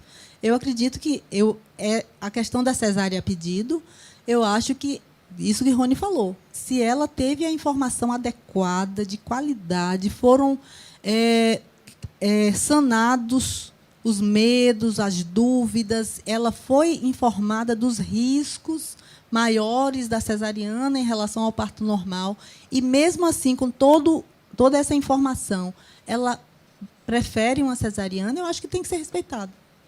Certo? Agora, a mulher do SUS não tem esse direito. Ela não tem esse direito. E a gente não vai ser hipócrita e dizer que ela vai... Porque eu também não me sinto não tenho ferramentas para oferecer para aquela mulher, naquele momento exato, todas as informações que ela precisaria para fazer uma escolha decente, para fazer uma escolha informada, com consciência. No momento do parto, aquele não é o momento. Esse momento tinha que ser construído lá atrás. Naquele momento, ela quer se livrar daquele sofrimento. Que aquilo é um sofrimento, realmente. Né? Um parto daquela forma é um sofrimento. Então, a gente não tem como oferecer para ela uma cesariana, porque, senão, nossas taxas de cesarianas iam realmente ir para a estratosfera, as taxas no serviço público. Mas isso precisa ser... Essa luta, essa tem que ser a nossa luta, para que essa mulher do SUS também tenha respeitado os seus direitos, ela tenha também acesso à informação de qualidade e que tenha um parto digno para poder ela fazer essa escolha da forma adequada. Porque, enquanto for oferecido esse modelo de parto, ela vai preferir, com certeza, a cesariana. Né? Só completando, indo com você na sua fala também, acho que para essa mulher que chega com tanto medo, com tanta cultura, com tanta impressão daquele parto ruim, chega com muita dor, eu acho que 80% delas vão estar, no momento inicial, pedir a cesárea por uma questão: eu estou com dor. Eu quero a cesárea, pelo amor de Deus, porque eu estou com dor. Né? Então, se você chega do lado dela, pergunta a ela por que ela quer a cesárea. É por causa da dor, mas a dor, a gente tem formas de a gente agir para aliviar a sua dor. Vamos tentar isso primeiro? Então, assim, se você realmente tem o tempo da conversa, você consegue chegar no mundo da sua paciente, talvez a doula faça isso, mas eu também, você também, todos nós temos a capacidade, mas a doula está lá para isso. Se eu tiver doula, ótimo, mas se não tiver, vai você mesmo, Caio, fazer isso. Então, assim, qualquer profissional aqui tem a capacidade de conversar e a gente entender essa mulher e não ser intervencionista demais, às vezes à toa. A gente ir com calma, mesmo no ambiente do SUS, que a gente entendendo essa cultura, a gente tem como ir mudando aos poucos, se a gente acredita em algumas atitudes. Você... Então, voltamos para a origem, voltamos para o pré-natal. Então, ou a gente fortalece o pré-natal, ou a gente fortalece a qualidade do pré-natal, ou a gente volta a ensinar a Rony, aos nossos alunos, a fazerem atenção básica, ou então a gente não vai melhorar lá na ponta. Além do ambiente da formação, Rony e Marilena desenharam duas coisas interessantes aqui. Rony falou uma coisa que deve ser uma prática de todos. A gente está com o estudante aqui. A empatia deve ser uma habilidade praticável. Você deve se colocar no lugar do outro, entender por que o outro está naquele momento, naquele contexto. E quando você vê do ponto de vista de política, aí eu questiono a questão de gestão, que não acontece porque ela não realiza, porque, na verdade, está bem estruturado lá, acolher. Eu não posso ter uma paciente que tem receio de que, no dia que ela precisa, ela não vai ter acesso a um atendimento. Para tirar a sua angústia, a sua dúvida, se ela está ou não está em trabalho de parto, se tem uma enfermidade acometendo ela ou não. Então, a questão do acolhimento é importante, do acesso é importante. A comunicação. Então, eu preciso ter esse profissional, de um lado, treinado, ela ter tido a oportunidade de tirar algumas dúvidas, de ter acesso à informação. Hoje tem novas tecnologias, precisa utilizar novas tecnologias, inclusive em saúde. E aí tem uma coisa também que parece ficar de canto, e até você provocou, da questão da falta de um sistema regulatório, que é a vinculação. Então, quando a gente, eventualmente, tem necessidade de fazer alguma intervenção e se estar do outro lado, é que a gente imagina como é estranho aquele nosso ambiente de trabalho que parece tão natural para a gente.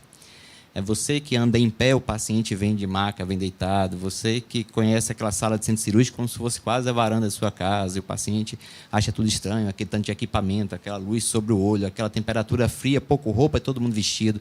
Então, tudo isso é importante você trazer esse paciente. A vinculação, é importante que aquele paciente esteja vinculado, inclusive até o próprio PNOSP, vou trazer um pouquinho de gestão, traz que, na verdade, a atenção básica deveria ser o grande indutor de gestão dos hospitais. E a gente tem hoje, na maioria das vezes, hospitais totalmente desconectados da atenção básica. Então, a gente tem o Brasil é um desafio. Então, eu queria avançar aqui para a última parte. O tempo está bem espremido, que é a parte de oportunizar a plateia, fazer questões e explorar mais ainda aqui os debatedores aqui da questão. Não sei se tem algum ponto a mais que vocês queiram colocar. Lagobe, por favor, participem, viu? Tem um chat online também para os que estão assistindo. Licemar, já quer começar? Fale com o microfone para que quem esteja nos assistindo... Em primeiro lugar, eu fico muito feliz de estar com essa mesa aqui, né? Não conheci Robert, né? Conhecendo agora, os outros já tinham conhecimento de trabalhar junto, e fico muito feliz pela exploração e por aprender tanto. E aí tem algumas questões. Concordo com o Rony, a questão da educação, e me preocupo com um ponto: a superlotação de estudantes. Como dar uma assistência melhor ao estudante e à usuária, principalmente no sistema público, que é onde a gente tem a parte de educação mais presente. Me preocupa também a parte de superlotação com as pacientes. Quando eu falo de vinculação e regulação, eu preciso de leitos. Aí eu estive na Rede Cegonha, no último encontro, onde eles falam, não, os leitos de Salvador são suficientes, funcionantes ou não funcionantes? Porque o que a gente tem é um Caribé fechado que não é funcionante. E a paciente fica migrando, e aí depois chega irritada, na unidade pública eu estou falando, e como dar essa assistência melhor de humanização na unidade que está superlotada, como a Climério, como o Hiperba, como todas, como a nova Roberto Santos. Fico assim feliz em saber 50% de cesarianas no Roberto, mas a gente tem que saber que lá é alto risco. Então, tentar baixar mais que isso é uma missão quase impossível, mas pode acontecer também. Então, a minha preocupação assim, é a superlotação. E aí eu queria assim, saber um pouco da mesa, e principalmente no sistema particular, o que eu vejo, como foi colocado, a redução também de leitos. E eu entendo que também eles vão viver dentro do particular essa superlotação, que muitas vezes se fecha a maternidade e a paciente vai também para o SUS, onde ela teve uma dinâmica de pré-natal diferente, conversou e chega lá, muitas vezes, direitos dela ou coisas já fechadas dentro do pré-natal particular, ela muitas vezes não vai conseguir trabalhar aquilo ali. A cesárea também é extremamente difícil a gente conseguir lidar nos pré-natais, mas não impossível, né, de conseguir fazer a cesárea letiva no SUS. O que eu vejo é o medo realmente da dor, e aí a gente vai para outro ponto estrutural de fazer a analgesia, que o que a gente ainda consegue de analgesia é a analgesia muitas vezes não farmacológica, porque aí vem uma luta também não vou dizer contra os anestesistas, mas com eles, né, tentar convencê-los. E a parte assim da humanização, eu vejo um trabalho muito lindo, por exemplo, na Maçã do Caminho. Então, desde a formação, acho que está no pré-natal conversar sobre parto, está no pré-natal de conversar sobre as modalidades, o pari vertical, por exemplo. Você tem, no setor público, muitas vezes, funcionários que faz parte da equipe multi, que é a equipe que vai dar o auxílio àquela paciente na parte da humanização, e que não são treinadas. Tem horror a um parto vertical, tem horror a um parto de Gaskin. Então, tem medo, sai do banheiro logo. Eu não consegui, na minha residência, fazer nenhum parto desse tipo, mas quando eu cheguei na Climério, eu vi que lá se conseguia, mesmo numa estrutura de 106 anos. E o acolhimento dos profissionais àquela família é o que deixava mais satisfeito e fazia que todo aquele medo, aquele receio, aquela dor se amenizasse. Vi situações de paciente entrar querendo cesárea porque o parto anterior foi traumático, de parir normal e ressignificar aquele trauma.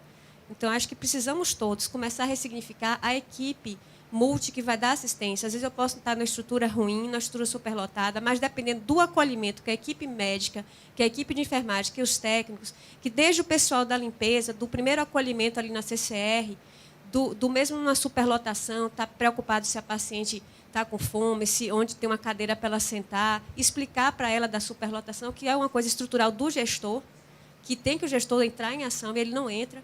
A gente já sabe os problemas, já estamos cheios de ir para a reunião e falar o problema, que aumenta a mortalidade materna sempre. A cesárea me preocupa também, penso na mortalidade, e achei muito legal quando você falou parto cesárea. Para mim não é cesárea, não é parto. é a questão do parto normal. Eu falei, poxa, gostei disso.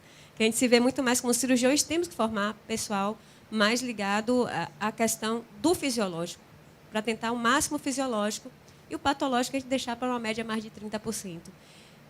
Então, a questão que eu trago é a questão da superlotação. O que a mesa poderia, junto, assim, dar uma possível solução para a gente que está na assistência junto com os estudantes? E no setor particular, como ver, porque muitas vezes se fecha um leito porque eles dizem que é um leito que não tem custo, quer dizer, é barato. Como se assim, o de cardiologia é um leito mais caro, o de ortopedia é um leito mais caro, e que se fecha porque também é leito barato. Uma vez eu vi uma gestora, porque a gente foi fazer a visita do comitê no Santo Amaro, e a gestora ela falou assim, isso aí é uma falácia, eles querem que a gente entenda porque é mais barato, mas não é. Quando se aplica melhor a técnica e tudo, você pode tirar lucro disso, porque a gente sabe que o privado a gente tem que pensar no lucro, né? Então, são questões que eu queria levantar e ver a opinião da mesa.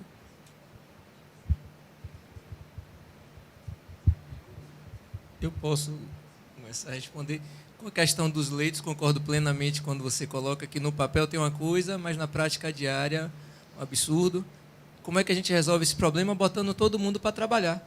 Botando as unidades que repulsam os pacientes, que não acolhem seus pacientes para trabalhar. Quando a gente colocar o interior, também dá um suporte para o interior, entendeu? Dar estruturas, né, capazes de receber os pacientes, aí a gente não vai ter essa superlotação. Ou seja, se a gente começar a dividir, né, setorizar, regionalizar, a gente não vai ter necessidade de uma paciente como eu recebo lá no Roberto Santos, vindo de Itaberaba, uma gestante porque está com a dor abdominal, vim de Eunápolis, uma gestante porque está com a infecção do trato urinário alta, né? Então, imagine quanto o custo, né, o risco que é. Então, quando a gente colocar todo mundo para trabalhar, aí a gente vai conseguir fazer isso, né? O gestor realmente tem o interesse de botar o hospital lá no subúrbio para trabalhar, o hospital lá em Lauro de Freitas para trabalhar, o hospital lá em Candeias para trabalhar, o hospital em Camaçari para trabalhar, né? Dotar todo mundo, a gente vai ter campo de trabalho para todo mundo, né? A gente vai ter espaço para todo mundo. Com relação a essa questão que você coloca da superdotação dos estudantes, isso me incomoda, né? Volta àquela história que eu falei, nós perdemos o momento de exigir que as escolas que estão sendo abertas, que eles pactuassem com a população, com abertura de espaço para o atendimento da população e para a formação desses profissionais. Eles simplesmente abriram as escolas, é muito fácil você abrir estrutura onde já existe estrutura, onde você bota um curso de medicina onde já funciona fisioterapia, nutrição, tal, funciona tudo. E o campo de prática? Onde é que fica o campo de prática? Né, que a gente sabe que uma boa parte da vida desse profissional, ainda mais hoje, com as metodologias modernas, com o PBL, com essas técnicas mistas, tal, que o estudante, no primeiro momento que ele coloca o pé na escola, ele já está na prática. Onde é que eles vão atuar? Então, faltou um pouquinho também de nossa atenção quando a gente deixou, simplesmente aceitou que o Conselho talvez liberasse A, B e C, que o Ministério da Educação liberasse A, B e C. Então, a gente está muito acostumado a gente ficar assistindo e não provocar, e não questionar. Então, mais ou menos a coisa funciona assim. É um problema, é um risco que a gente tem corrido direto, essa superlotação incomoda a gente, porque o profissional ele trabalha sob um estresse, né? O paciente ele chega com o direito dele, né? A gente dizer para ele que aquele acolhimento, né, muitas vezes ele vai ser classificado lá amarelo, verde, ele vai demorar um tempo, mas a gente não sabe se por que saiu de casa. Tudo bem, eu classifico ele como verde, mas ele está lá com a dor abdominal, com a infecção do trato urinário, que eu sei que pode ser atendido na rede básica, mas ele quer uma resposta, ele quer sanar aquela dor. Aí a gente volta para a discussão do indivíduo, do problema de cada um, da humanização de tudo isso. Boa noite. Eu sou Leonardo, sou obstetra. Queria parabenizar a mesa pelo nível das discussões e queria fazer mais uma provocação para ouvir vocês. Eu entendo humanização da assistência ao parto sob dois vieses. O primeiro que é uma situação, um contexto de desmedicalização e deshospitalização da assistência ao parto, que tem toda uma história e um histórico que não vem ao caso, mas que talvez seja o final de um processo onde o paciente está buscando mais autonomia. Será que a gente não tem um parto humanizado se ele não for natural? Será que a gente não tem um parto humanizado se for necessário intervenções? Será que É possível pensar em humanização do parto no cenário que nós todos estamos habituados a trabalhar no SUS Salvador, onde os partos vaginais se dão sem analgesia? Discutir humanização, pensando num parto com dor, tem espaço? Eu acho que humanizar é assistir o paciente pensando que o foco da assistência é o paciente. É tentar, mais do que oferecer uma assistência tecnicamente qualificada, é oferecer uma assistência que contemple o atendimento aos desejos e às expectativas do paciente e de sua família. Eu acho que tem muita coisa que a gente pode fazer em humanização, e acho que o principal é respeitar a autonomia. Acho que parto cesáreo pode ser humanizado, se for essa a escolha da paciente. Posso fazer um parto humanizado sem respeito, sem foco, sem atenção àquela paciente, ou posso fazer um parto cesáreo que atenda às melhores expectativas de nascimento que aquela família idealizou. Queria que vocês se posicionassem.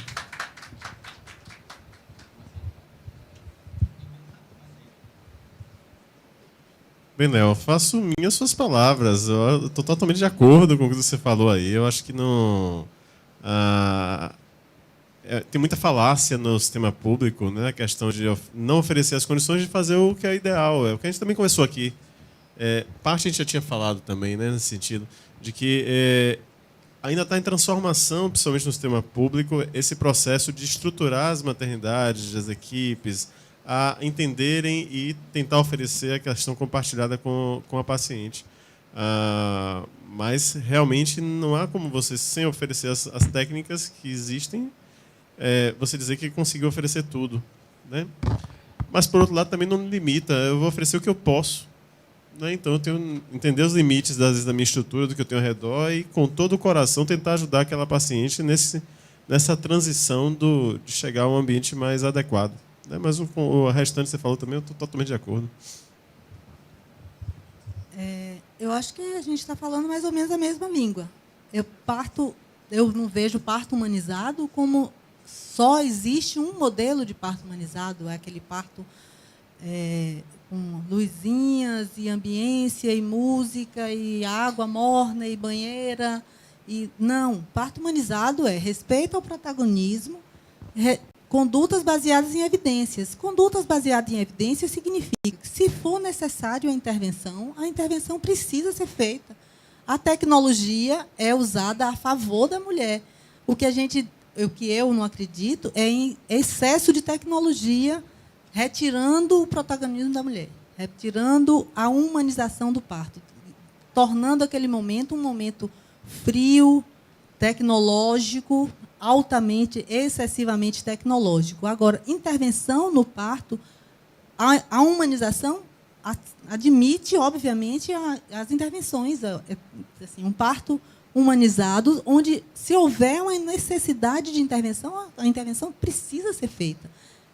Se isso não acontece, deixa de ser humanização, porque aquela mulher precisou de uma intervenção e a intervenção não foi oferecida. Ela precisou de uma tecnologia e a tecnologia não foi oferecida. Isso não significa que, para existir parto humanizado, o parto tem que ter uma analgesia. Existem mulheres que não solicitam, que não precisam de analgesia farmacológica, que mulheres que se dão bem e têm suas necessidades atendidas com intervenções não farmacológicas, com condutas não farmacológicas para alívio da dor. Mas a analgesia é preciso que ela esteja lá, à mão. Se for necessidade dela, se for um desejo dela, ou se for uma indicação. Existem indicações também de analgesia, indicação obstétrica de analgesia. Então, é preciso que a analgesia esteja lá. Então, no serviço privado, a gente tem analgesia disponível, e no serviço público, a analgesia precisa ser suada, negociada, por uma série de questões, não só por conta dos anestesistas, negociar com os anestesistas. Os anestesistas também estão sofrendo, provavelmente, as agruras de atuar no serviço público, excesso de demanda com pouca pessoal para atender essas demandas, é muito provável que isso esteja acontecendo, mas assim, eu acho que a tecnologia tem que estar lá para você utilizar se ela for realmente necessária. O que eu não acredito é em intervenções intempestivas e desnecessárias num processo fisiológico. E, muitas vezes, uma analgesia intempestiva oferecida ou aplicada de forma intempestiva num momento inadequado pode complicar um processo que está ocorrendo fisiologicamente, né? Então, como quase todas as intervenções, se utilizadas de forma inadequada, elas podem trazer uma complicação maior. Não, só Léo aí brindou a gente aí fechando, né? Esse bate-papo. E eu acho que a grande lição para a gente é ouvir, né? Ouvir, é ter tempo de ouvir. Se a gente não tem, vamos ter que arranjar. Vamos ter tempo para ouvir nosso paciente, nossa gestante, ouvir o pré-natal. Talvez seja a grande lição que a gente tira de tudo isso. E concordar plenamente com o Rony. Não vamos ficar esperando, não. Se a gente tem, o que é que eu tenho para oferecer? O que é que eu posso oferecer para ser um diferencial, para que essa minha paciente que bate lá no meu serviço público, bate na porta, tenha uma vivência de parto diferente? Quer que eu tenha uma música, tenha uma luz, tenha uma conversa, simplesmente mandei limpar a cama dela, botar um lençolzinho limpo para no momento do nascimento, né? É ouvir. Apesar de ser moderador da mesa, eu vou me emitir minha opinião também. Achei que Léo foi muito feliz, cadê ele? Está ali atrás, muito feliz. Eu, particularmente, acho que eu não consigo separar a minha ação humanizada, se o termo existe, para qualquer extrato de atenção na minha assistência. Então, desde assistência ao abortamento, se eu evito que aquela paciente tenha contato com pacientes que estão em outro momento de vida, desde a paciente que entende, idealizou, construiu que o parto era agendado porque tinha um contexto social, etc., aquela paciente que idealizou o parto vaginal, tem uma frase de Rony que eu acho fantástica, ele deve até ter esquecido. Tem nada mais cruel do que uma paciente que idealizou um parto vaginal, você modificar sem uma evidência aquilo que ela estruturou, acho inadequado. Como o contrário, às vezes também, eu acho uma extrema hipocrisia do setor público quando simplesmente se desresponsabiliza da assistência, da educação com o paciente, da comunicação, e depois quer transformar a água em leite na emergência, numa situação cruel. Eu queria trazer elementos, até porque fui gestor, que não dá para ficar nessa posição confortável de gestor, achando que o problema é da operação. Não dá, eles precisam ser responsáveis. E eu, infelizmente, tenho um conceito de que a maior parte dos gestores são exilados ou fugitivos da assistência. Eles não se comunicam com a base. Então, essa questão da superlotação, então é fácil imaginar um contexto de um país que fechou 40 mil leitos hospitalares. Em relação a um estado que tem o tamanho da França, e o parto basicamente tem migrado para a capital, de 2007 para cá, metade das cidades baianas que realizavam algum tipo de nascimento, seja cirúrgico ou parto vaginal, deixaram de realizar. Então, há uma contra-humanização, uma desumanização do parto e nascimento. E os gestores, se hoje eles não têm eficiência, eficácia, efetividade no que produzem, é um problema de gestão. E, nesse momento, a coisa mais fácil e rasteira que eles poderiam oferecer seria melhorar o acolhimento e o acesso, que seria com leitos. Eu vivi essa situação 10, 15 anos atrás. Então, você discutir a qualidade de sua assistência, a maneira como você articula com o paciente, a qualidade das suas evidências, utilizar ferramentas de gestão da clínica, auditoria de prontuário, educação permanente, continuada. É um outro ambiente quando você está discutindo o acesso. Quando não tem acesso, o que você vai fazer é um esforço para... Parece aquela medicina de guerra, onde o cara amputa a perna e morfina, ótimo, tá tudo resolvido. Então, eu acho que é muito mais profundo que isso. O setor público hoje, ele, na minha visão, ele precisa que a sociedade corra atrás de uma terceira e de uma quarta agenda. Acesso e qualidade.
Obrigada.